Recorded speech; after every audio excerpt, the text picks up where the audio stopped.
ପଶ୍ଚିମ ଓଡ଼ିଶାରେ ଅନେକ ଐତିହାସିକ ଓ ଧାର୍ମିକ ମନ୍ଦିର ରହିଛି, ଯାହା ସାଂସ୍କୃତିକ ଓ ସ୍ଥାପତ୍ୟ ଦୃଷ୍ଟିରୁ ଅତ୍ୟନ୍ତ ଗୁରୁତ୍ୱପୂର୍ଣ୍ଣ। ଏ ମନ୍ଦିରଗୁଡ଼ିକରେ ଶୈବ, ବୈଷ୍ଣବ ଓ ଶାକ୍ତ ପରମ୍ପରାର ସମନ୍ୱୟ ଦେଖିବାକୁ ମିଳେ, ଯାହା ଓଡ଼ିଶାର ଧାର୍ମିକ ବିବିଧତାକୁ ପ୍ରତିଫଳିତ କରାଇଥାଏ। ପର୍ଯ୍ୟଟକ ଓ ଶ୍ରଦ୍ଧାଳୁ ମନ୍ଦିର ଦର୍ଶନ କରି ପଶ୍ଚିମ ଓଡ଼ିଶାର ସମୃଦ୍ଧ ଐତିହ୍ୟକୁ ଅନୁଭବ କରିପାରନ୍ତି। ଆଜି ଆମେ ଜାଣିବା ଆମ ପଶ୍ଚିମ ଓଡ଼ିଶାର ଶ୍ରେଷ୍ଠ 5ଟି ମନ୍ଦିର ସମ୍ପର୍କରେ। ନମ୍ବର 5ରେ ରହିଛି ବୁଢ଼ାରାଜା ମନ୍ଦିର। ସମ୍ବଲପୁର ସହର ଭିତରେ ଏକ ଛୋଟ ପାହାଡ଼ ଉପରେ ବୁଢ଼ାରାଜା ମନ୍ଦିର ଅବସ୍ଥିତ। ମନ୍ଦିରର ଚତୁଃପାର୍ଶ୍ୱରେ ଜଙ୍ଗଲ ଘେରି ହୋଇ ରହିଛି। ଉପର ଭାଗରେ ଏକ ଶିବ ମନ୍ଦିର ଅବସ୍ଥିତ, ଯେଉଁଠାରେ ଭଗବାନ ଶିବଙ୍କୁ ପୂଜା କରାଯାଏ। ସ୍ଥାନୀୟ ଲୋକଙ୍କ ମତରେ ଏହି ମନ୍ଦିର ପ୍ରାୟ 600-700 ବର୍ଷ ପୁରୁଣା।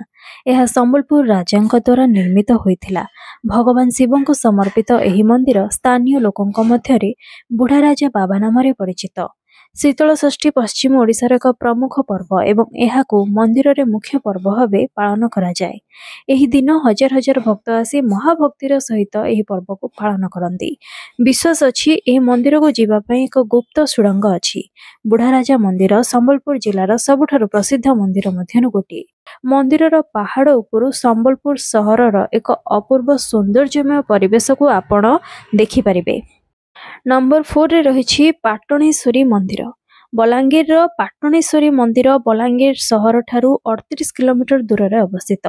ମା ପାଟଣେଶ୍ୱରୀ ହେଉଛନ୍ତି ପାଟଣଗଡ଼ର ଅଧିଷ୍ଠାତ୍ରୀ ଦେବୀ। ଏହି ମନ୍ଦିର ସ୍ଥାନୀୟ ଲୋକଙ୍କ ଆସ୍ଥାର କେନ୍ଦ୍ରସ୍ଥଳ। ଏହା ବଲାଙ୍ଗୀରର ରାଜବଂଶର କୁଳଦେବୀ ମନ୍ଦିର ଭାବେ ପରିଚିତ। ଚୌହାନ ରାଜବଂଶ ସମୟରେ ନିର୍ମିତ ଏହା ପଶ୍ଚିମ ଓଡ଼ିଶାର ଏକ ପ୍ରାଚୀନ ଶକ୍ତିପୀଠ ମଧ୍ୟ। ମନ୍ଦିରଟି ସରଳ ଭାବେ ତିଆରି ହୋଇଛି, କିନ୍ତୁ ଆକର୍ଷଣୀୟ ସ୍ଥାପତ୍ୟ ଓ ଦୁର୍ଗାପୂଜା ସମୟରେ ହେଉଥିବା ଭବ୍ୟ ଉତ୍ସବ ଏହାର ବୈଶିଷ୍ଟ୍ୟ। ମା ପାଟଣେଶ୍ୱରୀଙ୍କ ମୂର୍ତ୍ତି ଭକ୍ତଙ୍କ ମନରେ ଶାନ୍ତି ଓ ଶକ୍ତିର ଅନୁଭବ ଜାଗ୍ରତ କରାଇଥାଏ। ନମ୍ବର 3ରେ ରହିଛି ହରିଶଙ୍କର ମନ୍ଦିର। ହରିଶଙ୍କର ମନ୍ଦିର ବଲାଙ୍ଗୀର ଜିଲ୍ଲା ଗନ୍ଧମାର୍ଦ୍ଦନ ପାହାଡ଼ ତଳେ ଅବସ୍ଥିତ। ଭଗବାନ ହରି ମାନେ ବିଷ୍ଣୁ ଓ ଶଙ୍କର ମାନେ ଶିବଙ୍କୁ ସମର୍ପିତ ଏହି ମନ୍ଦିର ହିନ୍ଦୁ ଧର୍ମର ସମନ୍ୱୟ ପରମ୍ପରାକୁ ଦର୍ଶାଏ। ପ୍ରାଚୀନ କାଳରୁ ଏହା ଏକ ତୀର୍ଥ ସ୍ଥାନ ରୂପେ ପରିଚିତ। ମନ୍ଦିରର ସ୍ଥାପତ୍ୟ ଓ ପ୍ରାକୃତିକ ସୌନ୍ଦର୍ଯ୍ୟ ଏହାର ମହତ୍ତ୍ୱକୁ ବୃଦ୍ଧି କରାଏ। ମନ୍ଦିର ନିକଟରେ ଏକ ପ୍ରାକୃତିକ ଝରଣା ରହିଛି, ଯାହା ଭକ୍ତମାନଙ୍କ ପାଇଁ ପବିତ୍ର। ଶିବରାତ୍ରି ଓ ବୈଷ୍ଣବ ପର୍ବ ଗୁଡ଼ିକ ଏଠାରେ ବିଶେଷ ଭାବେ ପାଳନ ହୋଇଥାଏ। ଗନ୍ଧମାର୍ଦ୍ଦନ ପାହାଡ଼ର ପ୍ରାକୃତିକ ସୌନ୍ଦର୍ଯ୍ୟ ଓ ଆଖପାଖରେ ଅନ୍ୟ ଦର୍ଶନୀୟ ସ୍ଥାନ ପର୍ଯ୍ୟଟକଙ୍କୁ ଆକୃଷ୍ଟ କରାଇଥାଏ। ନମ୍ବର 2ରେ ରହିଛି ନୃସିଂହନାଥ ମନ୍ଦିର। ନୃସିଂହନାଥ ମନ୍ଦିର ଭାରତର ପଶ୍ଚିମ ଓଡ଼ିଶାର ଏକ ହିନ୍ଦୁ ମନ୍ଦିର। ବରଗଡ଼ ଜିଲ୍ଲାର ପାଇକମାଲ ନିକଟ ଗନ୍ଧମାର୍ଦ୍ଦନ ପାହାଡ଼ ଦେଶରେ ଏହି ମନ୍ଦିରଟି ଅବସ୍ଥିତ। ଭଗବାନ ନୃସିଂହ ମାନେ ବିଷ୍ଣୁଙ୍କ ଚତୁର୍ଥ ଅବତାରଙ୍କୁ ସମର୍ପିତ ଏହି ମନ୍ଦିର ପଶ୍ଚିମ ଓଡ଼ିଶାର ଏକ ପ୍ରମୁଖ ତୀର୍ଥସ୍ଥାନ ଅଟେ।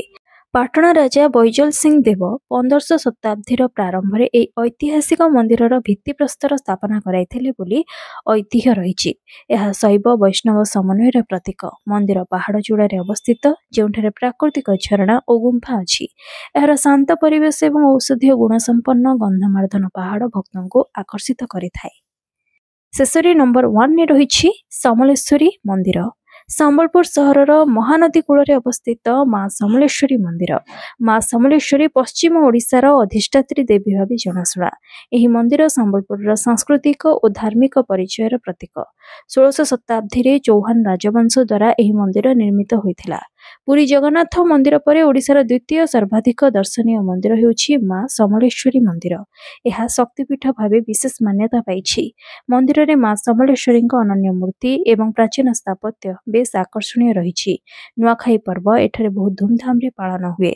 ମନ୍ଦିର ପରିସରରେ ମହାନଦୀର ସୌନ୍ଦର୍ଯ୍ୟ ଏବଂ ଆଖପାଖରେ ହୀରାକୁଦ ନଦୀବନ୍ଧ ପର୍ଯ୍ୟଟକଙ୍କୁ ବେଶ ଆକୃଷ୍ଟ କରିଥାଏ। ତ ଏ ହେଉଛନ୍ତି ଆମ ପଶ୍ଚିମ ଓଡ଼ିଶାରେ ଥିବା ଟପ୍ 5 ମନ୍ଦିର।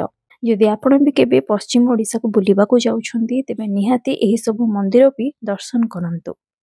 ଆଉ ଆଜିର ଏହି ଇନଫର୍ମେସନଟି ଯଦି ଆପଣଙ୍କୁ ଭଲ ଲାଗିଛି, ତାହେଲେ ମୋତେ କମେଣ୍ଟ ମାଧ୍ୟମରେ ଜଣାନ୍ତୁ। ଭିଡ଼ିଓଟି ଆପଣଙ୍କୁ ଭଲ ଲାଗିଥିଲେ ଏହାକୁ ଲାଇକ୍ କରନ୍ତୁ ଏବଂ ଖୁବ୍ ମାତ୍ରାରେ ସେୟାର ମଧ୍ୟ କରନ୍ତୁ। ଏଭଳି ଅନେକ ଇନଫର୍ମେଟିଭ୍ ଭିଡ଼ିଓ ଯଦି ଆପଣ ଦେଖିବାକୁ ଚାହାନ୍ତି, ତାହେଲେ ଆଜି ହିଁ ମୋ ଚ୍ୟାନେଲକୁ ସବସ୍କ୍ରାଇବ୍ କରନ୍ତୁ।